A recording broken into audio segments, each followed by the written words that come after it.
नमस्कार, मैं कमलेश कबीर आपका एक बार फिर स्वागत करता हूं इस नए एपिसोड में। आज के इस एपिसोड में हम बात करने वाले हैं आदि शंकराचार्य और आदि शुक्राचार्य की। अब मैंने आदा शंकराचार्य क्यों कहा है? क्योंकि कुछ बातें उनकी जो है वो शंकराचार्य की तरह है, लेकिन राजनीति करने का बड़ा शौक चढ़ा हुआ है, इसलिए मैंने आदा शुक्राचार्य भी बोला। अब आप समझ गए होंगे मैं किस शंकराचार्य की बात कर रहा हूं। आदि शंकराचार्य ने, आपको पता होगा, चार जो है वो हिंदुओं के लिए, और सबसे बड़ी बात यह थी कि भारत को जोड़ने के लिए चार मठों की स्थापना की थी: उत्तर, दक्षिण, पूर्व, पश्चिम। अब अगर हम उसमें विस्तार में जाएंगे तो फिर जो है वो आधे घंटे से 1 घंटे का वीडियो बन जाएगा। और उनका एक ही लक्ष्य था, वो था हिंदुओं को जोड़ना। लेकिन आज के समय में जब हिंदुस्तान में हिंदुओं की बड़ी आबादी है और बहुत सारे धर्मगुरु जो है वो, जिसको हम कहें कि हिंदुओं के लिए बात तो करते हैं, लेकिन जब धरातल पे हिंदुओं के लिए सड़क पर उतरने की बात आती है तो फिर ऐसे ही जो धर्मगुरु जो है वो बिल में छिप जाते हैं। अब मैं ऐसा क्यों कह रहा हूं उसको थोड़ा सा समझना है। बांग्लादेश में हिंदुओं के ऊपर अत्याचार हुआ, और भारत में भी जहां मुस्लिम बाहुल्य, क्योंकि इसमें कोई बुराई नहीं है कहने के लिए, मुस्लिम बाहुल्य क्षेत्र, चाहे वो मेवात का क्षेत्र हो, चाहे वो मुजफ्फरनगर हो, चाहे मुरादाबाद हो, या फिर कोई और जगह हो, जब वहां पर पत्थरबाजी की जाती है समुदाय विशेष के द्वारा, तो ये लोग जो है वो ना इनके मुंह से एक कोई बयान निकलता है और ना ये सड़कों पे उतरते हैं। लेकिन इसके विपरीत आपने देखा, इजराइल ने पैलेस्टाइन के ऊपर हमला किया तो एएमयू में जो है वो कैंडल मार्च शुरू हो गए। अभी जब नसरुल्लाह मारा गया तो हर घर नसरुल्लाह निकलेगा। जम्मू कश्मीर घाटी में जब आतंकवादियों को पकड़ा जाने लगा था तो आपको पता होगा सेना के ऊपर पत्थरबाजी की जाती थी।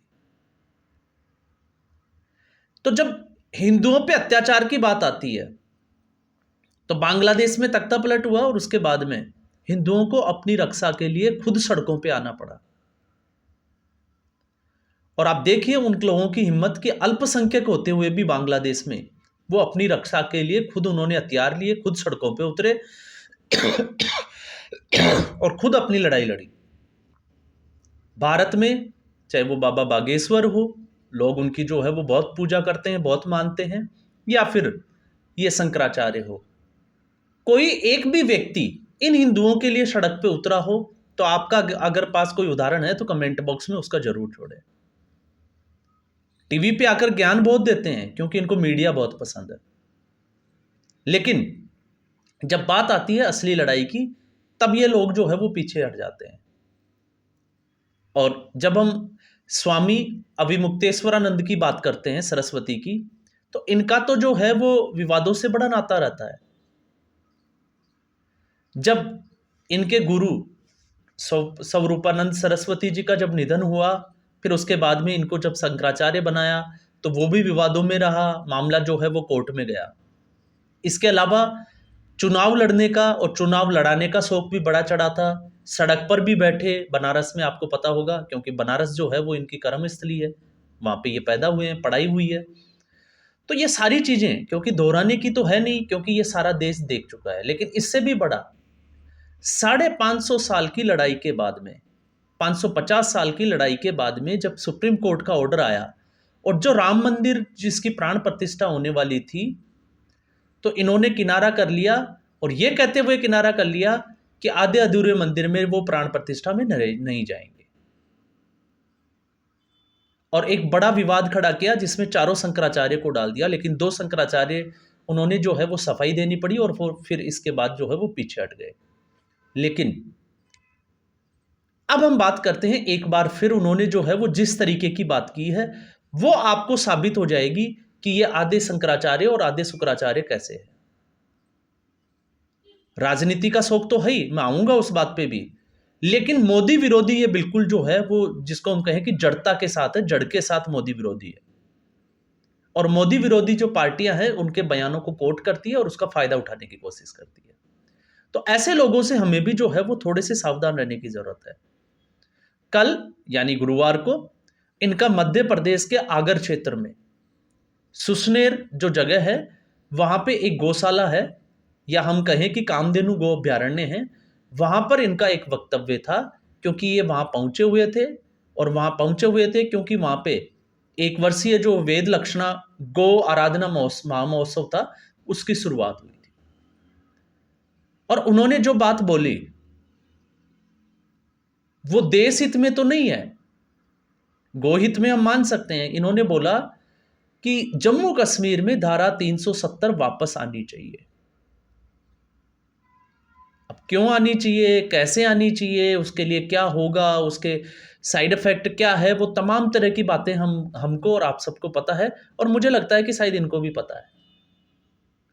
और कल ही आपने देखा कि जिस तरीके से जम्मू कश्मीर की विधानसभा में लात गुस्से चले, और आज खबर यह है, अगर आप देखोगे न्यूज सर्च करोगे तो जम्मू कश्मीर में बहुत सारे लोग जो है वो सड़कों पे उतर आए हैं, क्योंकि उन्होंने जो नेशनल कॉन्फ्रेंस पार्टी की तरफ से जो वापस 370 को लाने का जो प्रस्ताव था उसके खिलाफ लोग जो है वो आक्रोश में हैं, और वो नहीं चाहते कि धारा 370 वापस लगे, इसलिए वो सड़कों पे उतर गए।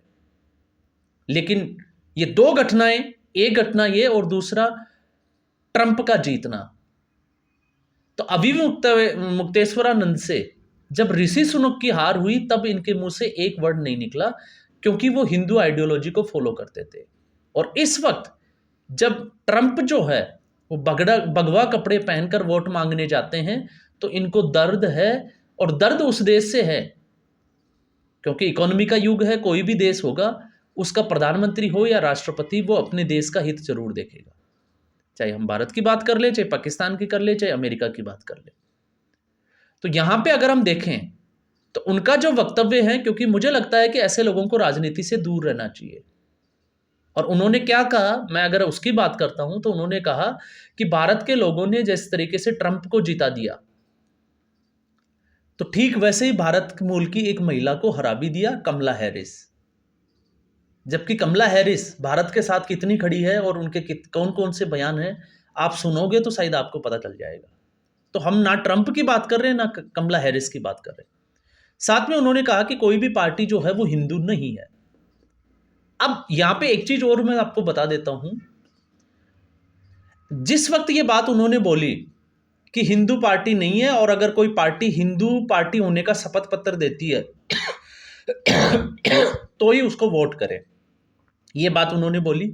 और जम्मू कश्मीर में धारा 370 जो हटाई गई है उसको वापस लागू करना चाहिए। इस बात को दलाल पत्रकारों की जो मंडली है, चंडाल चौकड़ी कह ले, चाहे कांग्रेस पार्टी की लैली कह ले, इकोसिस्टम कह ले, उसने उस बात को पकड़ लिया। और उसमें से एक अशोक वानखेड़े जो अभी इस वक्त जो है वो पूरे तरीके से पागल हो चुके हैं।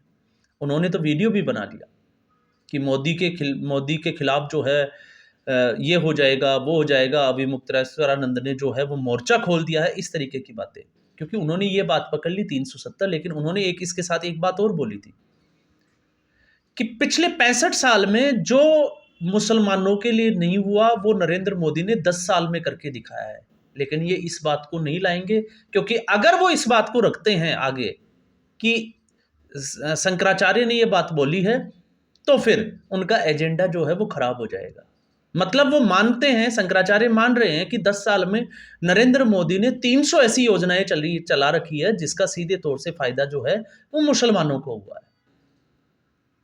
लेकिन आपको पता है, क्योंकि एक राजनीतिक एजेंडा होता है तो जिसको जो वाक्य अच्छा लगता है वो वाक्य पकड़ लेता है। लेकिन मुझे लगता है कि शंकराचार्य को राजनीति से जुड़े हुए मामलों से जो है वो दूर रहना चाहिए, क्योंकि धर्म और राजनीति दोनों को मुझे लगता है किसी धार्मिक पर्सन को मिक्स नहीं करना चाहिए।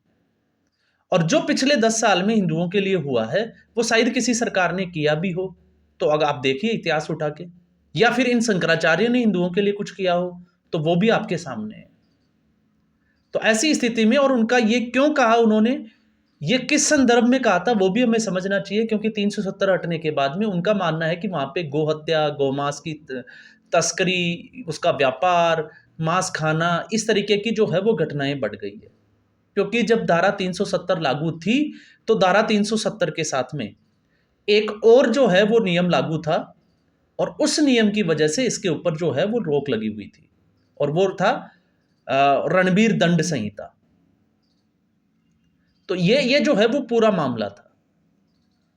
और जब हम राजनीति की बात करते हैं आदि शंकराचार्य की, तो आपको पता होगा अंबानी के घर पे जब वो गए थे शादी में आशीर्वाद देने के लिए, तो उससे पहले वो मातोश्री गए थे।